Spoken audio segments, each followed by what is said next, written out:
Well, there are big plans for a huge part of downtown Toledo's skyline, but before it happens, funding has to be in place and the asbestos needs to be cleaned up. City Council members spent the entire afternoon discussing that project. Michelle Zepeda was at the meeting today and is live with the latest in this pretty big project. Well, we're talking about the Fiberglas Tower. It's sat vacant for over 10 years and is filled with asbestos, making it impossible to rent out. The company that owns the building is asking the city to apply for a loan to get the project moving. The Eyde Company has owned it for years and has recently began asbestos removal. Now they're asking the city to get involved by beginning the process of applying for a $10 million Housing and Urban Development, or HUD, loan for the project.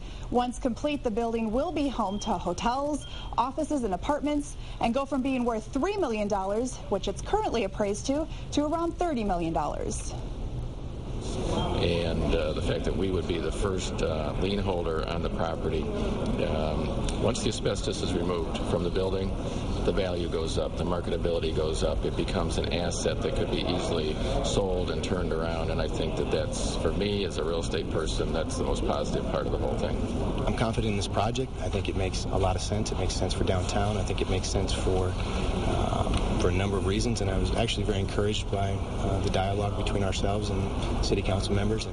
Council had an in-depth discussion with the Eyde Company today and decided to take the issue to a vote in a special council meeting next week. Council is simply voting on getting the loan application process started. If at any time members want to back out of the deal, they can without a cost to taxpayers. Now, the project is expected to cost around $40 million for that asbestos removal and full remodel, but again, Toledo would only be responsible for $10 million. Reporting live, Michelle Zepeda, Fox Toledo News.